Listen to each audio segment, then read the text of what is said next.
ప్రేమ స్వరూపులారా, प्रेम स्वरूपों, భారతీయుల యొక్క పర్వదినములు ఆధ్యాత్మిక అంతరాత్మతో కూడినటువంటి పరమార్థములు. भारतीयों के त्योहार आंतरिक अर्थ से युक्त परमार्थ तत्व हैं। కానీ ఈనాటి భారతీయుడు బాహ్యమైన లౌకికమైన ఆచారములకే అత్యంత అవకాశం అందించి నిత్యమైన సత్యమైన అంతరార్థమైనటువంటి యొక్క ఆధ్యాత్మిక తత్వాన్ని విస్మరిస్తున్నాడు. परंतु आज का भारतीय प्राकृतिक और लौकिक आचार व्यवहार को ही अवसर देते हुए इनमें निहित आंतरिक एवं आध्यात्मिक तथ्यों को भूलता जा रहा है। పార్వతీ తనయ ఓయి గణాధిప అని వర్ణించింది వేదము. पार्वती सुवन हे गणाधिपति कहते हुए वेद ने वर्णन किया। ఎవరు ఈ పార్వతి? ये पार्वती कौन है? ఇతని కుమారుడు ఏమిటి? इनका पुत्र कौन है? తల్లి కుమారుడు యొక్క సంబంధ బాంధవ్యం ఏమిటి इन माता और पुत्र के संबंध और बंधन किस प्रकार के हैं? అనేటువంటి యొక్క అంతరార్థాన్ని ఏ భారతీయుడు కూడాను లోతునకు దిగి విచారించటలేదు. इन तथ्यों की गहराई में जाकर कोई भी भारतीय विचार नहीं कर रहा है। గణాధిప ఏ గణములు ఇవి? సురగణముల అసురగణముల? गणाधिपति कहने पर कौन गण आते हैं? क्या देवगण हैं अथवा आसुरी गण? సురగణములు. वे देवगण हैं। సురముల యొక్క గణపతి గనుకనే ఇతనికి గణాధిపతి అన్నారు. देवगणों का अधिपति होने के ही कारण इन्हें गणाधिपति कहा गया है। గణములనగా కర్మేంద్రియాలు జ్ఞానేంద్రియముల యొక్క తత్వమే గణముల యొక్క స్వరూపం. कर्मेंद्रियों और ज्ञानेंद्रियों के तत्वों का स्वरूप ही गण है। ఈ దశేంద్రియముల యొక్క నాయకుడే మనస్సు. इन दशेंद्रियों का नेता ही मन है। కనుకనే ఇంద్రియములకు నాయకుడైనటువంటి యొక్క మనసుకు ఇంద్రుడు అని పేరు పెట్టారు. इसीलिए इंद्रियों के नेता इस मन को इंद्र नाम दिया गया। ఈ మనసుకు కూడాను పతి అయినటువంటిది బుద్ధి. इस मन का भी पति बुद्धि है। కనుకనే గణాధిపతి అని ఇతన్ని పిలుస్తూ వచ్చారు. इसीलिए इसे गणाधिपति कहकर पुकारा गया। ఇక్కడ గణపతి అనే పదమునకు మనం చక్కగా అర్థాన్ని గుర్తించాలి. यहाँ हमें गणपति शब्द के अर्थ से अच्छी तरह से अवगत होना चाहिए। గా అనగా బుద్ధి, ग से तात्पर्य बुद्धि है। నా అనగా విజ్ఞానము. ण से तात्पर्य विज्ञान है। బుద్ధి విజ్ఞానముల యొక్క పతి కనుకనే ఇతనికి గణపతి అన్నారు. बुद्धि और विज्ञान का पति होने के ही कारण इसे गणपति कहा गया है।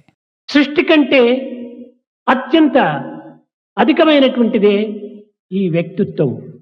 सृष्टि की अपेक्षा व्यक्तित्व ही महान है। ఈ వ్యక్తిత్వం అనేటువంటిది సృష్టి యొక్క అంతర్భాగమే. ये व्यक्तित्व सृष्टि का आंतरिक अंश है। కనుకనే దివ్యత్వమైనటువంటి యొక్క దైవత్వము మానవత్వం నందే ఇమిడి ఉంటున్నది. इसीलिए दिव्यता पूर्ण दैवत्व मानव में ही निहित है। ఈ వినాయక పూజ అనేటువంటిది ఇది అనాది కాలం నుండి భారతదేశంలో వ్యాప్తి చెందినటువంటిది. विनायक की ये पूजा भारत में अनादिकाल से प्रचलित है। ఋగ్వేదమునందును నారాయణకోపనిషత్తునందును తైత్తరీయోపనిషత్తునందు కూడాను ఈ యొక్క వినాయకుని యొక్క స్మృతి శృతి అనేక విధములుగా కూడాను ప్రబోధిస్తూ వచ్చింది. इस विनायक के बारे में ऋग्वेद, नारायणोपनिषद, तैत्तरीयोपनिषद और स्मृतियों में अनेक प्रकार से वर्णन किया गया है। కనుక గణపతి అనగా సర్వవ్యాపకత్వమైనటువంటి దివ్య శక్తియే. अतः गणपति से तात्पर्य सर्वव्यापक दिव्य शक्ति ही है। అయితే ఈనాటి మానవత్వమునందు ఈ గణపతి పార్వతీ పుత్రుడు అన్నారు. परंतु आज के मानव गणपति को सामान्य अर्थ में पार्वती का पुत्र मान रहे हैं। పార్వతి అనగా ప్రకృతియే పార్వతి. पार्वती से तात्पर्य प्रकृति ही है। ప్రకృతి యొక్క పరమాత్మని యొక్క దివ్య తత్వమే దివ్య శక్తియే ఈ యొక్క మానవత్వము. प्रकृति और परमात्मा की दिव्य शक्ति ही ये मानवीयता है। ప్రతి మానవుడు కూడాను వినాయకుడే. प्रत्येक मानव विनायक ही है। తాను ఈ శివశక్తాత్మక స్వరూపమైనటువంటి యొక్క దివ్యత్వానికి ఒక బిందువే. प्रत्येक व्यक्ति इस शिव शक्त्यात्मक स्वरूप का एक दिव्यतापूर्ण बिंदु है. కనుకనే ప్రకృతియే పార్వతి, प्रकृति ही पार्वती है, పురుషుడే ఈశ్వరుడు. पुरुष ही ईश्वर है. ఈ ప్రకృతి పురుషుల యొక్క సంబంధమే ఈ యొక్క మానవత్వం అనే వ్యక్తిత్వము. इन प्रकृति और पुरुषों का संबंध स्वरूप ही ये मानव है. కనుక వినాయకుడనగా పార్వతీ పుత్రుడు, ఈశ్వరుడు ఎక్కడో ఉంటున్నాడు, పార్వతి అనేటువంటి యొక్క శక్తి ఒకటి ఉన్నది అని మనం భావిస్తుంటాం. ఇది చాలా పొరపాటు. हम इस गलत फहमी में हैं कि विनायक पार्वती का पुत्र है, परमेश्वर अन्यत्र कहीं है और पार्वती के नाम से कोई दिव्य शक्ति है. సర్వము ప్రకృతి నుండి ఆవిర్భవించేటువంటివే. सब कुछ प्रकृति से ही निःसृत होता है. ప్రకృతి యొక్క అంశములే సర్వభూతములు. समस्त भूत प्रकृति के ही अंश हैं. అట్టి పవిత్రమైనటువంటి యొక్క దివ్యత్వాన్ని గుర్తింపజేసే నిమిత్తమై పర్వదినములన్నీ కూడాను ఒక ఆధ్యాత్మికమైన అంతరార్థంతో కూడి వస్తున్నవి.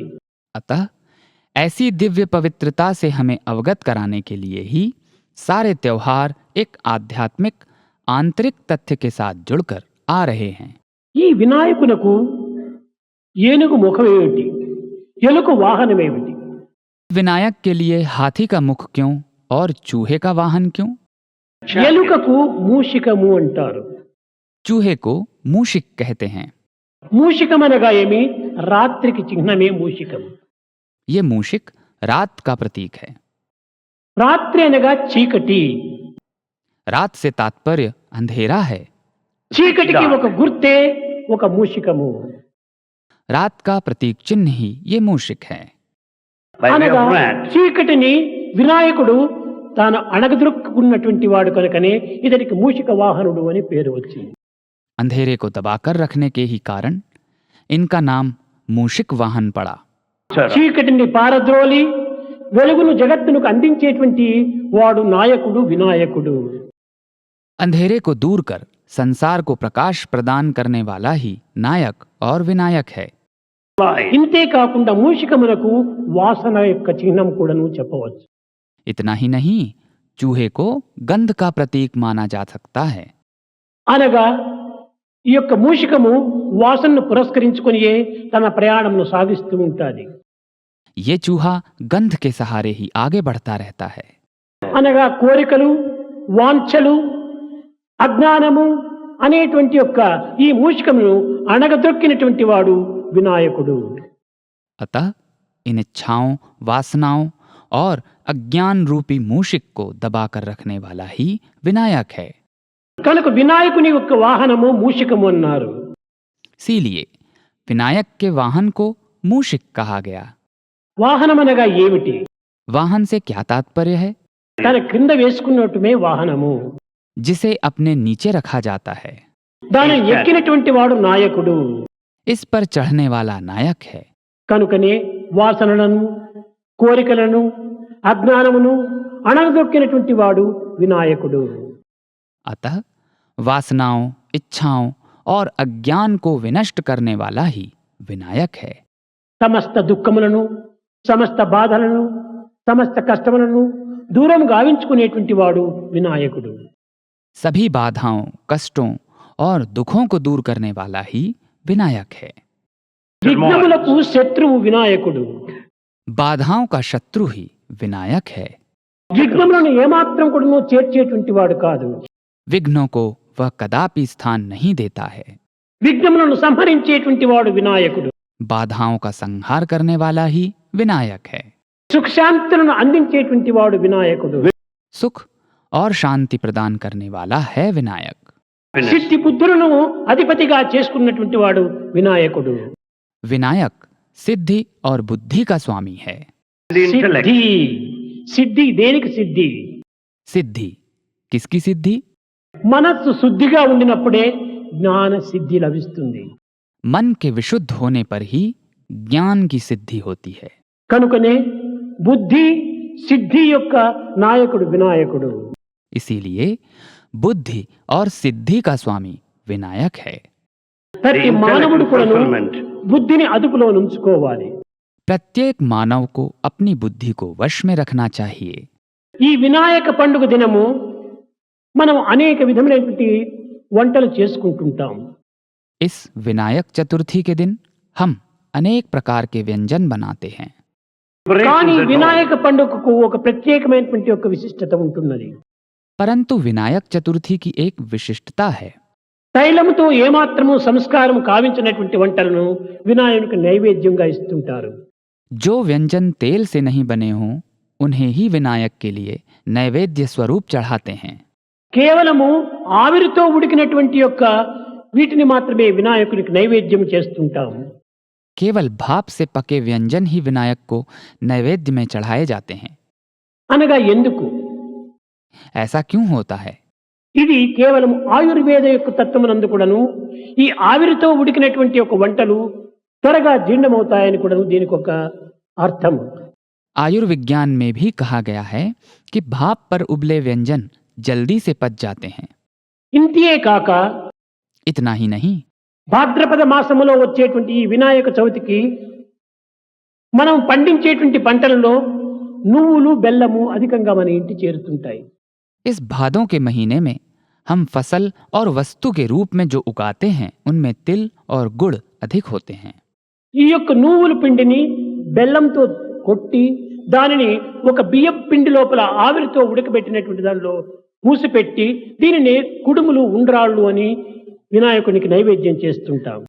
तिल के आटे में गुड़ मिलाकर उसे चावल के आटे में लपेटकर उसे भाप पर पकाकर हम कुडमुलू और उंड्राल्लू के नाम से विनायक को नैवेद्य चढ़ाते हैं। బెల్లం యొక్క గుణము మానవుని యొక్క రోగములకు నివారణము. गुड़ का गुण बीमारियों का निदान करना है। ఇది కేవలము ఒక విధమైనటువంటి యొక్క కఫపిత్తాదులను నివారణ గావించేటువంటిది. ये कफ और पित्त का निवारण करने वाला है। ఈ నువ్వుల పిండి అనేటువంటిది శ్వాసకోశను పరిశుద్ధపరిచి మన యొక్క దృష్టిని కూడాను అభివృద్ధి గావించేటువంటి ఒక శక్తి నువ్వుల యందు ఉంటున్నది. इस तिल के आटे में हमारी श्वासेंद्रियों को सुदृढ़ बनाने और आंखों की दृष्टि को सशक्त बनाने की शक्ति विद्यमान है। బాహ్య దృష్టితో పాటు జ్ఞాన దృష్టిని కూడాను పోషించేటువంటిది ఈ కుడుములు ఉండ్రాళ్ళు అని. ये कुडुमलू और उंड्राल्लू हमारी बाह्य दृष्टि के साथ आंतरिक दृष्टि को भी बढ़ाते हैं। భారతీయులు ఏ కర్మలు ఆచరించినప్పటికీ అర్థరహితమైనటువంటి కర్మలు ఏనాడు కూడాను వారు ఆచరించలేదు. भारतीय जो भी कर्म करते हैं वे कदापि अर्थहीन नहीं हैं। ప్రతి పదమునకు ప్రతి పర్వదినమునకు ఒక విశిష్టమైనటువంటి యొక్క ఆధ్యాత్మిక అంతరాత్మ కూడి ఉంటున్నది. प्रत्येक शब्द और त्योहार का एक विशिष्ट आध्यात्मिक आंतरिक अर्थ विद्यमान है। గణాసురుడు అనేటువంటి ఒక అసురుడు ఉన్నటువంటి వాడు गणासुर नामक एक राक्षस रहता था जो गजासुर के नाम से प्रसिद्ध था। గణాసుర गणासुर అనగా గణములపైన రాక్షసత్వాన్ని వహించేటువంటి వాడు. गणासुर अर्थात गणों पर राक्षसी अधिकार चलाने वाला। అతను కొంతకాలం భగవంతుని తపస్సు చేస్తూ వచ్చాడు. कुछ समय तक शंकर जी के लिए तपस्या करता रहा। ఆ తపస్సు చేసినప్పుడు ఈశ్వరుడు ప్రత్యక్షమయ్యాడు. इस तपस्या से परमेश्वर अर्थात शंकर जी प्रकट हुए। ఈశ్వరుడు సులభ ప్రియుడు. परमेश्वर सरलता से प्रकट होने वाले हैं। ఎవరు ఏది అడిగితే ఇస్తుంటాడు పాపం. चाहे कोई भी जो कुछ मांगे दे देते हैं। ఇది మంచా చెడ్డ అని కూడా విచారణ చేయడు. वे ये भी नहीं सोचते हैं कि ये अच्छा है या बुरा। భక్త పరాధీనుడు కనుకనే భక్తులు ప్రార్థించినటువంటి దానంతా కూడా అందిస్తుంటాడు. भक्त पराधीन होने के कारण भक्त जो भी प्रार्थना करता है वे उसे पूरा करते हैं। భస్మాసురుడు కూడా అట్లనే भस्मासुर ने ऐसा ही किया। నా హస్తం సోకిన వారంతా భస్మైపోవాల వరాన్ని నాకు అందించమన్నారు. उसने वरदान मांगा कि जिसका भी वो स्पर्श करेगा वो भस्म हो जाएगा। సరే అట్లనే నీ హస్తం సోకిన వారంతా భస్మైపోదురుగాక అని ఆయన అనుగ్రహించాడు. परमेश्वर ने वरदान दिया कि जिसे भी तुम स्पर्श करोगे वो भस्म हो जाएगा। కట్టగా చెడ్డను కోరినటువంటి వాడు కనుకనే తన హస్తము తన్నే సోకి తన్నే భస్మం చేసింది. बुराई की मांग करने के कारण अंततः उसके हाथ से वो स्वयं ही भस्म हो गया। అదే విధంగానే గణాసురుడు కూడాను భగవంతుని ప్రార్థించాడు. इसी प्रकार गणासुर ने भी प्रार्थना की। ఈశ్వరుడు ప్రత్యక్షమయ్యాడు. परमेश्वर प्रकट हुए। ఏం కావాలి నీకు? He asked, what do you उन्होंने पूछा, तुम्हें क्या चाहिए? స్వామి మీరు నా కడుపులో చేరిపోవాలి అన్నారు. उसने कहा, स्वामी आप मेरे पेट में विराजिए। ఈశ్వరుడు నా కడుపులో చేరిపోవాలి అన్నారు. परमेश्वर मेरे उदय में हूँ, उसने ऐसा मांगा। సరే చేరిపోతానన్నాడు. మాట ఇచ్చి అతని కడుపులో చేరిపోయాడు. परमेश्वर ने वचन दिया और उसके पेट में विराजित हो गए। గణాసురుని యొక్క కడుపు లోపల ఈశ్వరుడు చేరిపోయాడు. गणासुर के पेट में परमेश्वर पहुंच गए।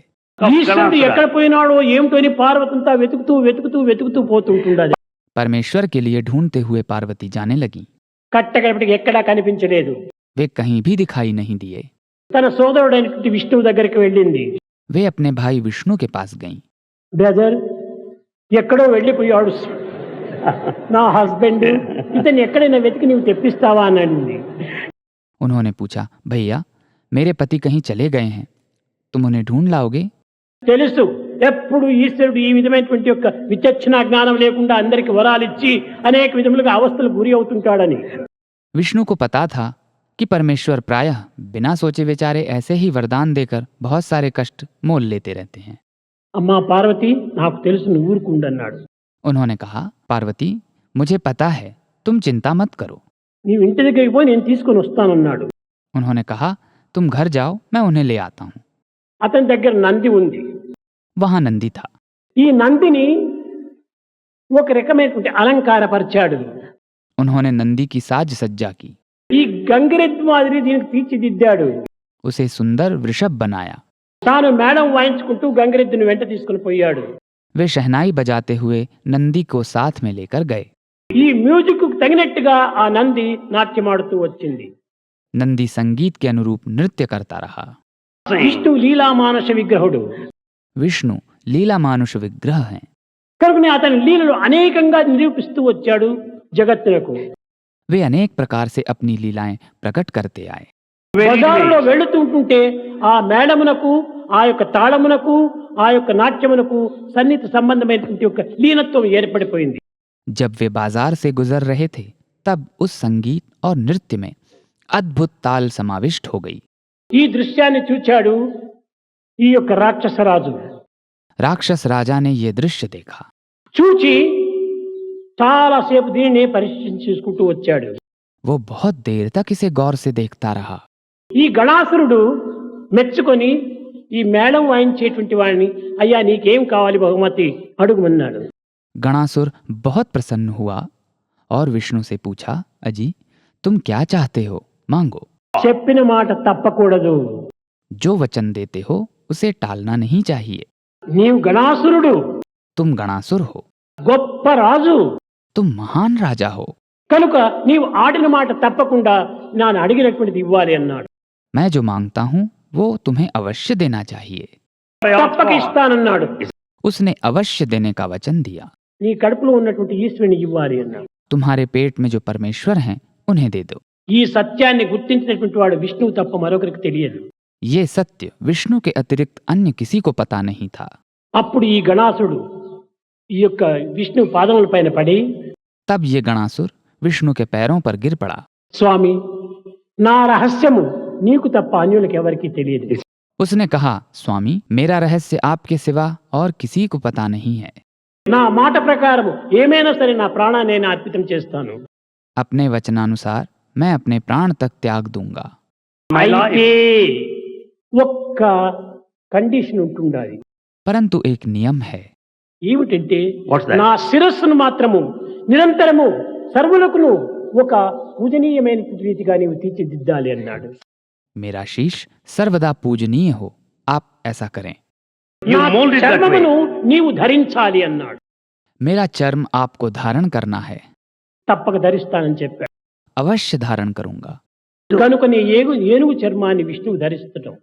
इसीलिए विष्णु हाथी का चर्म पहनते हैं। ఈ యొక్క గణాసురుని యొక్క శిరస్సును ఆ గణపతి పైన పెట్టటము.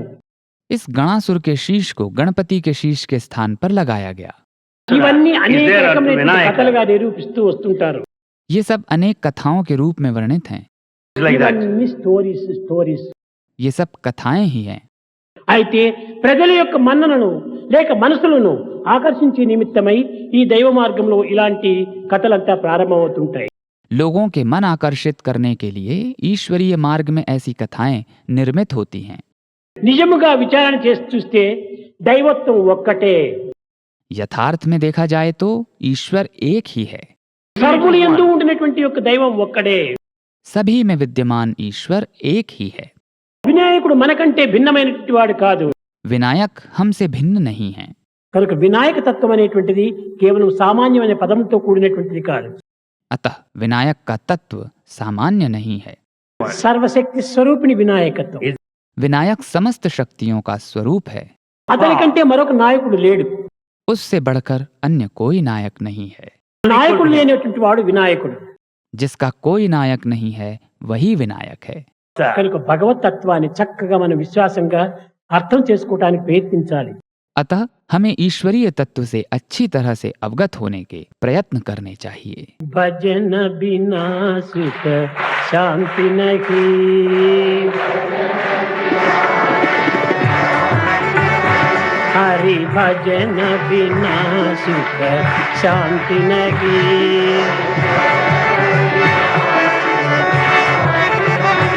हरि नाम बिना आनंद नहीं,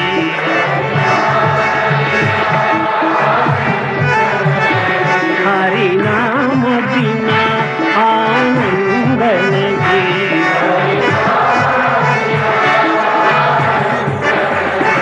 हरि भजन बिना सुख शांति नहीं,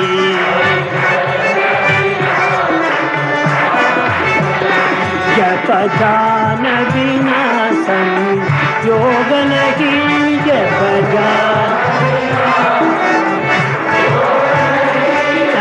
जान बिना संयोग नहीं,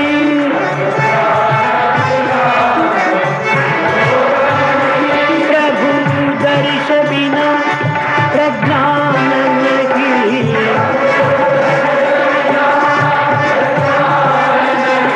दया धर्म बिना सत्कर्म नहीं,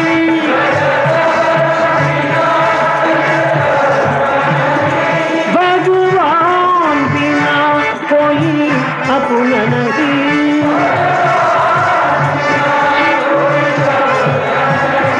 हरि नाम बिना परमात्मा नहीं,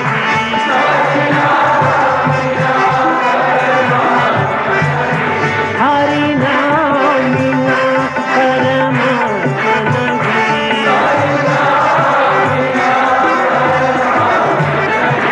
हरि भजन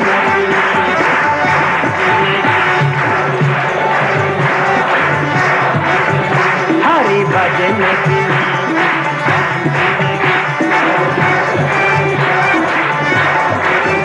हरि नाम बिना आनंद नहीं, हरि नाम बिना आनंद नहीं, हरि भजन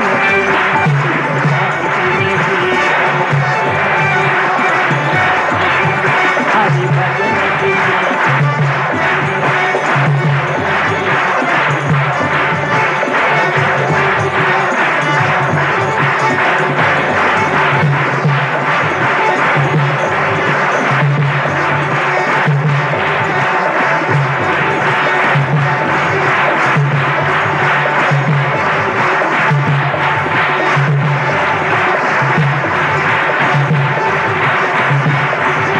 हरि नाम बिना आनंद नहीं, हरि भजन बिना सुख शांति नहीं, सुख शांति नहीं, सुख शांति नहीं।